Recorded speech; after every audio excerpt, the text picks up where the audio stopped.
ಭಾಳ ಚೆನ್ನಾಗಿ ಮಾಡಿದ್ದಾರೆ. ನಾನು ನೋಡಿದ್ದಿಲ್ಲ ಇಲ್ಲಿವರೆಗೆ. ಮತ್ತು ಭಾಳ ಕ್ಲೀನಾಗಿ ಎಲ್ಲ ಪೇಷಂಟ್ಗಳಿಗೆ ಒಂದೊಂದು ದಿವಸ 60 ಡಯಾಲಿಸಿಸ್ ಮಾಡಿದ್ದು ಸಹಿತ ನಾನು ನೋಡಿದೆ. ಒಟ್ಟಾರೆ ನನಗೆ ಹೇಳ್ಬೇಕಂದ್ರೆ ಮೊದಲಿನಂಗೆ KMC ಮೊದಲಿನಕ್ಕಿಂತ ಭಾಳ ಸುಧಾರಣೆ ಆಗೈತಿ. ನಾವೆಲ್ಲ ಅಪ್ರಿಷಿಯೇಟ್ ಮಾಡಬೇಕಿತ್ತು. ಡಾಕ್ಟರ್ಸ್ ಎಲ್ಲ ಒಳ್ಳೆ ಕೆಲಸ ಮಾಡ್ತಾರೆ.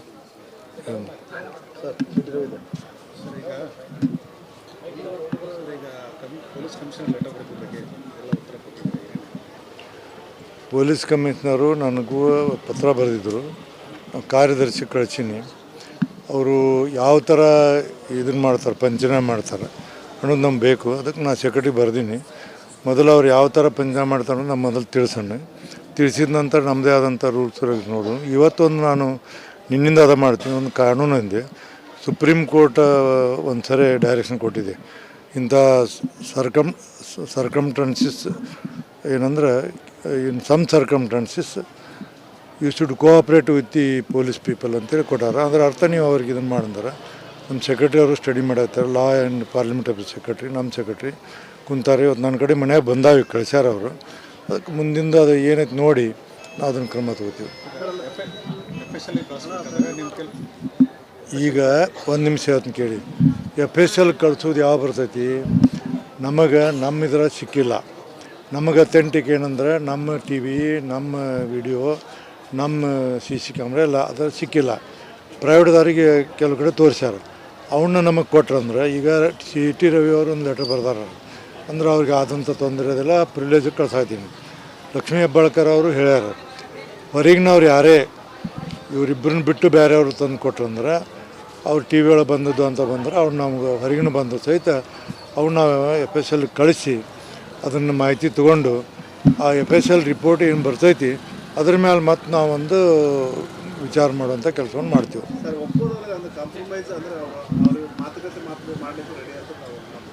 ಅದು ನಾನು ವಿಚಾರ ಮಾಡಿದೆ. ಇವತ್ತು ನನಗೆ ಲಕ್ಷ್ಮೀ ಹೆಬ್ಬಾಳ್ಕರ್ ಇದ್ದರು, ಇವರು ಇದ್ದರು, ಚೀಫ್ ಮಿನಿಸ್ಟರ್ ಆಗಿಲ್ಲ. ನಾ ಏನಂದ್ರೆ ನಾಳೆ ಬೆಂಗಳೂರು ಹೋಗ್ತೀನಿ. ನಮ್ಮ ಆಫೀಸ್ನಲ್ಲಿ ಮೊದಲು ಮಾತಾಡಿ ನಾನು ಹೇಳೋದು ಬೇಡ, ನಮ್ಮ ಕಾರ್ಯದರ್ಶಿ ಅವರು ಕೇಳ್ತೀವಿ. ನಾವೊಂದು ಅಪೀಲ್ ಮಾಡೀನಿ ಅವ್ರಿಗೆ, ಇಬ್ಬರು ಕಾಂಪ್ರಮೈಸ್ ಮುಗಿಸ್ಬೇಕಂತ. ಮತ್ತು ಎಷ್ಟೋ ಮಂದಿ ಮಂತ್ರಿಗಳು ಹೇಳ್ಯಾರ ಇಲ್ಲಿಗೆ ಮುಗಿಸು ಸೂಕ್ತ ಅಂತೇಳಿ. ನನ್ನ ಹಿತದೃಷ್ಟಿಯಿಂದ ಇಲ್ಲಿಗೆ ಅವರು ನಮ್ಮ ಮಾತಿಗೆ ಗೌರವ ಕೊಟ್ಟು ಕರೆದಾಗ ಬಂದ್ರಂದ್ರೆ ಇಲ್ಲಿಗೆ ಮುಗಿಸುವಂಥ ವ್ಯವಸ್ಥೆಯನ್ನು ಮಾಡ್ತೀನಿ. ಯಾವ ಮೀಟಿಂಗ? ಅಲ್ಲಲ್ಲ, ಮೀಟಿಂಗ್ ನಾವು ಅಂದ್ರೆ ಎಲ್ಲ ಕಾನೂನುಗಳು ನಮ್ಮ ಮನೆಯಲ್ಲಿ ಬಂದಾವು. ಹಿಂದಿನ ಸುಪ್ರೀಂ ಕೋರ್ಟಿನೂ, ಆಮೇಲೆ ಇದ್ರದ್ದು ಯಾವುದು ನಮ್ಮ ಪಾರ್ಲಿಮೆಂಟಿನೂ, ಬೇರೆ ಪಾರ್ಲಿಮೆಂಟ್ನೆಲ್ಲ ತರಿಸಿದ್ದು ಮಾಡಿದ್ದು ಫಸ್ಟ್ ಟೈಮ್ ನಮ್ಗೆ ಆಗೋದಿದೆ. ಯಾವಾಗ ಇಂಥ ಘಟನೆ ಆಗಿರಲಿಲ್ಲ. ಆಗಿದ್ದಾವೆ, ಗದ್ದಲ ಮಾಡ್ಯಾರ, ಗಲಾಟೆ ಮಾಡ್ಯಾರ, ಹೊರಗೆ ಯಾರಿಗೆ ಹಾಕ್ಯಾರ, ಎಲ್ಲ ಮಾಡ್ಯಾರ. ಬಟ್ ಇದೊಂದು ವಿಚಿತ್ರವಾದಂಥ ಇದು. ಆಮೇಲೆ ಅವರು ಪೊಲೀಸ್ ಕಂಪ್ಲೇಂಟ್ ಕೊಟ್ಟಾರ. ನಮ್ಮ ಪ್ರಾಬ್ಲಮ್ ಅದೇ CID ಕೊಡೋರು. CID ಅವ್ರು ನಮ್ಮ ಆಫೀಸಿಗೆ ಬೆಂಗಳೂರಿಗೆ ಬಂದಿದ್ರಂತ, ಸಾಹೇಬ್ರುಗಳು ಮಾತಾಡ್ಬೇಕಂತ. ನಾನು ಹೇಳಿದೆ ನಾನು ಪರ್ಸ್ನಲ್ ಮಾತಾಡಲಿ, ನಾನು ಸೋಮವಾರ ನಾನು ಕೂಡ ಮಾತಾಡಲಿ ಅಂತ ಹೇಳಿ. ಅವ್ರು ಏನು ಕೇಳ್ತಾರೆ ನೋಡ್ತೀವಿ. ಮತ್ತು ಇದು ರೂಲ್ಸು ರೆಗ್ಯುಲೇಷನ್ ನಮ್ಮಲ್ಲಿ ಇದಾವೆ. ಒಂದು ನಮ್ಮ ಸುಪ್ರೀಂ ಕೋರ್ಟ್ ರೂಲಿಂಗ್ ಸಿಕ್ಕಿದೆ, ಏನಂದ್ರೆ ಎಕ್ಸ್ಟ್ರಾಡಿನರಿ ಸರ್ಕಮ್ಟನ್ಸಸ್ದಾಗ you have to cooperate with the police people ಅಂತ. ಅದ್ರ ಬಗ್ಗೆ ನೋಡಬೇಕು. ನಮ್ಮ ರೂಲಿಂಗ್ ಬಗ್ಗೆ ಕೇಳೋದಲ್ಲ ಅವರು. COD ಅವ್ರು ಅಂದರೆ ಏನು ಕಂಪ್ಲೇಂಟ್ ಏನು ಕೊಟ್ಟಾರಲ್ಲ ಇವರು, ಆ ಕಂಪ್ಲೇಂಟ್ ಮೇಲೆ ಅವರು ಸರ್ಕಾರ COD ಕೊಡೋದು. ಸರ್ಕಾರ COD ಕೊಟ್ಟರೆ ಭಾಳ ಅಂದ್ರೆ ಅವರು ಪಂಚನಾಮ ಮಾಡ್ಬೋದು. ನನಗೇನು ಕ್ವಶನ್ ಮಾಡೋಂಗಿಲ್ಲ ಅವರು. ನಾನು ನೋಡ್ತೀನಿ, ನಾನು ಸರ್ಕಮ್ಟನ್ಸಸ್ ನೋಡ್ತೀನಿ, ನಾವು ನೋಡ್ತೀವಿ. ಅದನ್ನು ನೋಡಿ ರೂಲಿಂಗಿಗೆಲ್ಲ ಬಂದಾವ. ಅದನ್ನು ಪಂಚನಾಮ ಮಾಡುವಂಥ ಅವಶ್ಯಕತೆ ಐತಿ ಏನು ಅಂತ ಕೇಳ್ಬೇಕಾಯ್ತು ಅವ್ರನ್ನ. ಅದು ಐತಿ. ಮುಂದೆ COD ಅವ್ರಿಗೆ ನಮಗೆ ಎನ್ಕ್ವೈರಿ ಪ್ರಾಬ್ಲಮ್ ಆಗುತ್ತೆ. ಹಂಗೆ ಅಂದ್ರೆ ನಮ್ಮದು ಅಧಿಕಾರಿಗಳು ಚರ್ಚೆ ಮಾಡಿ ಅದ್ರ ಬಗ್ಗೆ ನಾವು ಯಾವುದೂ ತೀರ್ಮಾನ ಮಾಡೋಂಗಿಲ್ಲ. ಇದಾದ ನಂತರ ಅದನ್ನು ನೋಡಿ ಅವ್ರು ನಮ್ಮ ಮುಂದೆ ಬಂದು ಎಕ್ಸ್ಪ್ಲೇನ್ ಮಾಡ್ತಾನೆ ಸೆಕ್ರೆಟರಿ. ಹೌಸ್ ಅಡ್ಜರ್ನ್ ಆದ ನಂತರ ನಮ್ಮ ಮುಗೀತು. ನಾ ಹೇಳಿನಿ ಅವ್ರು ಮೊನ್ನೆ. ಆದರೆ ಹೌಸ್ನಲ್ಲಿ ಆಗೈತೆ ಅಂತ ಅವ್ರು ರೆಫರೆನ್ಸ್ ಕೊಟ್ಟಾರೆ. ಕಂಪ್ಲೇಂಟ್ ಅದ್ರ ಮೇಲೆ ಕೊಟ್ಟಾರೆ ಲಕ್ಷ್ಮಿ ಅವರು. ಆ ಹಿನ್ನೆಲೆಯಲ್ಲಿ ಅದಕ್ಕೆ ಸಾಧಕ ಬಾಧಕ ನೋಡಬೇಕು. ಇದನ್ನು ಒಮ್ಮೆಲೇ ತೀರ್ಮಾನ ಮಾಡಿ. ಯಾಕಂದರೆ ಇತಿಹಾಸದೊಳಗೆ ನಮ್ಮ ಪ್ರೊಸೀಡಿಂಗ್ಸ್ ಉಳಿತಾವೆ, ನಮ್ಮ ರೂಲಿಂಗ್ಸ್ ಎಲ್ಲ ಉಳಿತಾವೆ. ನಾವು ರೂಲಿಂಗ್ ಕೊಟ್ಟ ನಂತರ ಆದಂಥ ಬೆಳವಣಿಗೆ ಬಗ್ಗೆನೂ ಸಾಕಷ್ಟು ವಿಚಾರ ಮಾಡಿ ಅದು ನೋಡಿ ಮುಂದಿದು ರಿಪೀಟ್ ಆಗಲಾರ್ದಂಗೆ ಮಾಡಬೇಕಾದ್ರೆ ಅದನ್ನ ಏನೇನು ಮಾಡ್ಬೇಕಂತ ಎಲ್ಲ ವಿಚಾರ ಮಾಡ್ತೀವಿ. ಮಾಡಿ ಒಟ್ಟಿನ ಮೇಲೆ ಸವಿಸ್ತಾರವಾದಂಥ ರೀತಿಯಿಂದ ಎಲ್ಲರಿಗೂ ಲಾ ಸೆಕ್ರೆಟರಿ ಇರ್ಬೋದು, ಲಾ ಆ್ಯಂಡ್ ಪಾರ್ಲಿಮೆಂಟ್ ಸೆಕ್ರೆಟರಿ ಇರ್ಬೋದು, ನಮ್ಮ ಸೆಕ್ರೆಟರಿ ಇರ್ಬೋದು, ಅಥವಾ ಹಿಂದಿನ ಸಭಾಪತಿ ಇರ್ಬೋದು ನೆಲ್ಲ ಚರ್ಚೆ ಮಾಡಿ 2-3 ದಿವಸ 4 ದಿವಸ ಟೈಮ್ ತೊಗೊಂಡು ಅದನ್ನು ಸ್ಪಷ್ಟವಾದಂಥ ರೀತಿಯಲ್ಲಿ ಒಂದು ತೀರ್ಮಾನಕ್ಕೆ ಬರ್ತೀನಿ. ಭಾಳ ಚೆನ್ನಾಗಿ ಮಾಡಿದ್ದಾರೆ, ನಾನು ನೋಡಿದ್ದಿಲ್ಲ ಇಲ್ಲಿವರೆಗೆ. ಮತ್ತು ಭಾಳ ಕ್ಲೀನಾಗಿ ಎಲ್ಲ ಪೇಷಂಟ್ಗಳಿಗೆ ಒಂದೊಂದು ದಿವಸ 60 ಡಯಾಲಿಸಿಸ್ ಮಾಡಿದ್ದು ಸಹಿತ ನಾನು ನೋಡಿದೆ. ಒಟ್ಟಾರೆ ನನಗೆ ಹೇಳ್ಬೇಕಂದ್ರೆ ಮೊದಲಿನಂಗೆ KMC ಮೊದಲಿನಕ್ಕಿಂತ ಭಾಳ ಸುಧಾರಣೆ ಆಗೈತಿ. ನಾವೆಲ್ಲ ಅಪ್ರಿಷಿಯೇಟ್ ಮಾಡಬೇಕಿತ್ತು. ಡಾಕ್ಟರ್ಸ್ ಎಲ್ಲ ಒಳ್ಳೆ ಕೆಲಸ ಮಾಡ್ತಾರೆ.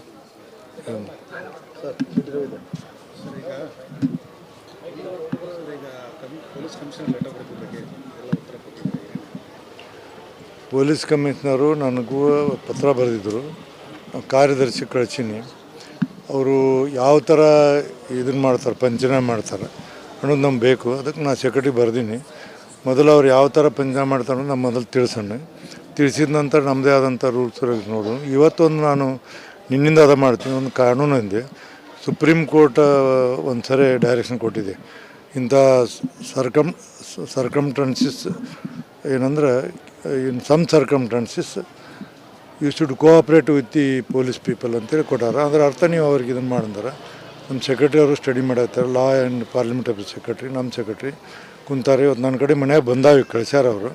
ಅದಕ್ಕೆ ಮುಂದಿಂದ ಅದು ಏನೈತೆ ನೋಡಿ ನಾವು ಅದನ್ನು ಕ್ರಮ ತಗೋತೀವಿ. ಈಗ ಒಂದು ನಿಮಿಷ ಹೇಳ್ತೀನಿ ಕೇಳಿ. FSL ಕಳಿಸೋದು ಯಾವ ಬರ್ತೈತಿ, ನಮಗೆ ನಮ್ಮ ಇದ್ರ ಸಿಕ್ಕಿಲ್ಲ. ನಮಗೆ ಅಥೆಂಟಿಕ್ ಏನಂದ್ರೆ ನಮ್ಮ TV, ನಮ್ಮ ವಿಡಿಯೋ, ನಮ್ಮ CC ಕ್ಯಾಮ್ರಾ ಎಲ್ಲ ಅದ್ರ ಸಿಕ್ಕಿಲ್ಲ. ಪ್ರೈವೇಟ್ದವ್ರಿಗೆ ಕೆಲವು ಕಡೆ ತೋರಿಸ್ಯಾರ, ಅವನ್ನ ನಮಗೆ ಕೊಟ್ರಂದ್ರೆ. ಈಗ CT ರವಿ ಅವರು ಒಂದು ಲೆಟರ್ ಬರ್ದಾರ ಅಂದ್ರೆ ಅವ್ರಿಗೆ ಆದಂಥ ತೊಂದರೆ ಅದೆಲ್ಲ ಪ್ರಿವಿಲೇಜಿಗೆ ಕಳ್ಸಾಯ್ತೀನಿ. ಲಕ್ಷ್ಮೀ ಹೆಬ್ಬಾಳ್ಕರ್ ಅವರು ಹೇಳ್ಯಾರ, ಹೊರಗಿನವ್ರು ಯಾರೇ ಇವರಿಬ್ಬರನ್ನ ಬಿಟ್ಟು ಬೇರೆಯವ್ರು ತಂದು ಕೊಟ್ರಂದ್ರೆ ಅವ್ರು TV ಒಳಗೆ ಬಂದದ್ದು ಅಂತ ಬಂದ್ರೆ ಅವ್ರು ನಮ್ಗೆ ಹೊರಗಿನ ಬಂದು ಸಹಿತ ಅವ್ನ FSL ಕಳಿಸಿ ಅದನ್ನು ಮಾಹಿತಿ ತೊಗೊಂಡು ಆ FSL ರಿಪೋರ್ಟ್ ಏನು ಬರ್ತೈತಿ ಅದ್ರ ಮೇಲೆ ಮತ್ತೆ ನಾವೊಂದು ವಿಚಾರ ಮಾಡುವಂಥ ಕೆಲಸವನ್ನು ಮಾಡ್ತೀವಿ.